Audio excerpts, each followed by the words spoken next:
During World War II, submarines revolutionized naval warfare, becoming silent predators that could strike with devastating power.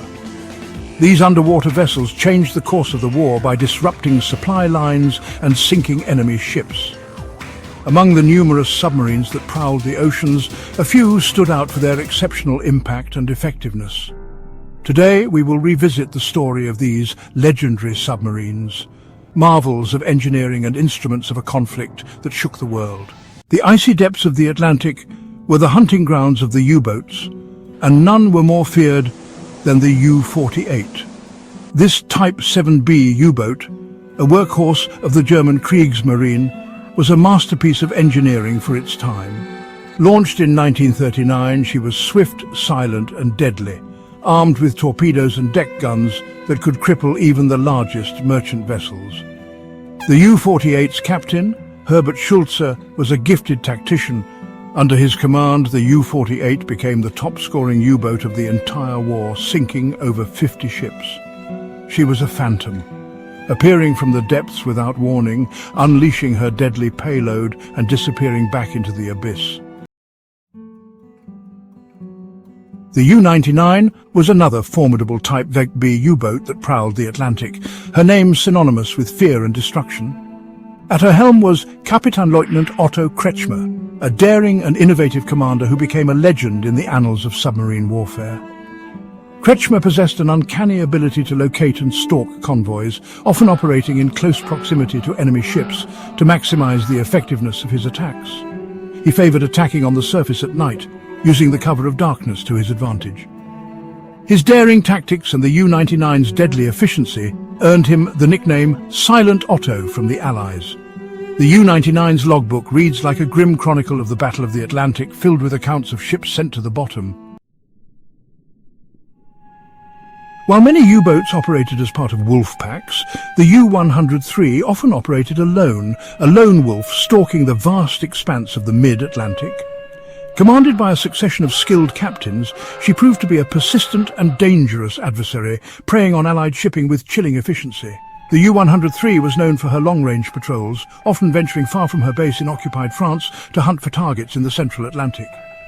Life aboard a U-boat on patrol was a claustrophobic and challenging experience, the air thick with the smell of diesel fuel, sweat and anticipation. Yet, despite the hardships, the crew of the U-103 remained a cohesive and effective fighting unit, bound together by their shared purpose and the constant threat they faced. The U-124 was a Type I-168 U-boat, larger and more heavily armed than the Type 7Bs that formed the backbone of the German submarine fleet. This increased size and firepower made her a formidable opponent, capable of venturing further afield and engaging in longer patrols. Commanded by Johann Moore, a skilled mariner and tactician, the U-124 became known for her daring raids on Allied shipping, often venturing close to enemy coasts to strike at vulnerable targets. Her logbook is filled with accounts of close calls, daring escapes and devastating attacks. On one such patrol, the U-124 found herself surrounded by a flotilla of Allied destroyers, their depth charges exploding all around her. But Moore, with nerves of steel, managed to outmaneuver his pursuers, bringing the U-124 safely back to port. As the war in the Pacific raged, a new breed of submarine emerged from the shipyards of Japan, the I-201 class. These vessels were a radical departure from traditional submarine design, built for speed and agility beneath the waves. The I-201 was a marvel of engineering, her streamlined hull and powerful engines allowing her to achieve submerged speeds previously unheard of in submarine warfare. She was a true underwater sprinter, capable of outrunning most Allied destroyers. Armed with powerful torpedoes and a deck gun, the I-201 was a serious threat to even the most heavily defended warships. However, despite her advanced capabilities, the I-201's career was cut short by the end of the war. The Battle of Midway was a turning point in the Pacific War, a clash of carriers that dealt a devastating blow to Japanese naval power. In the midst of this epic battle, the submarine I-168 played a pivotal role, etching its name into history with a daring and fateful attack. As American forces reeled from the loss of the carrier USS Yorktown, sunk by Japanese aircraft, the I-168 slipped through the chaos of the battle. She found her target in the crippled Yorktown, listing heavily in the water, her crew fighting a desperate battle for survival. The I-168 launched a spread of torpedoes, 2 of which slammed into the stricken carrier, sealing her fate. In the annals of American submarine warfare, the USS Tang stands out as a symbol of daring and aggression. Commanded by Richard O'Kane, the Tang became one of the most successful submarines of the Pacific War.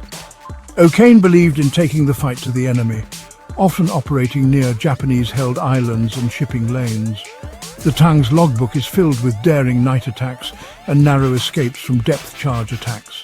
The USS Wahoo, a Gato-class submarine, became a legend in the Pacific, her name whispered with a mixture of fear and respect by Japanese sailors. Under the command of Dudley W. Morton, a daring skipper, the Wahoo wreaked havoc on Japanese shipping lanes. Morton believed in taking the fight to the enemy, often attacking enemy ships in broad daylight, relying on the Wahoo's speed to evade counterattacks. The USS Rasher, another Gato-class submarine, earned a reputation as one of the most successful American submarines of World War II.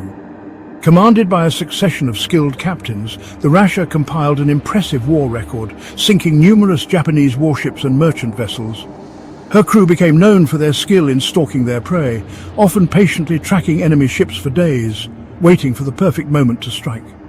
The Rasher's torpedoes found their marks with deadly accuracy, sending transports, tankers, and even warships to the bottom. On one notable patrol, the Rasher encountered a Japanese aircraft carrier, a prized target for any submarine commander. While German U-boats threatened to strangle the vital supply lines across the Atlantic, the Royal Navy's T-class submarines played a crucial role in countering the U-boat threat. These sturdy and versatile submarines were tasked with protecting Allied convoys, escorting them through the treacherous waters of the North Atlantic.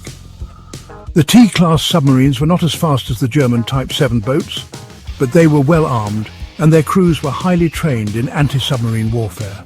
When a U-boat was detected, the T-class submarine would move in to attack, firing torpedoes or, if close enough, engaging with their deck guns. The T-class submarines played a vital role in breaking the back of the U-boat campaign, helping to turn the tide of the Battle of the Atlantic in favor of the Allies. The submarines of World War II, though instruments of war, represent a fascinating chapter in naval history. These vessels and the brave men who manned them faced unimaginable conditions and dangers in the depths of the ocean. Their stories are a testament to human ingenuity, courage, and the enduring allure of the underwater world. Note: this story is not intended to support or glorify any war or violence. These are historical accounts, and we do not wish to hurt any sentiments. If you enjoyed this content, please like, share, and subscribe for more historical stories and insights.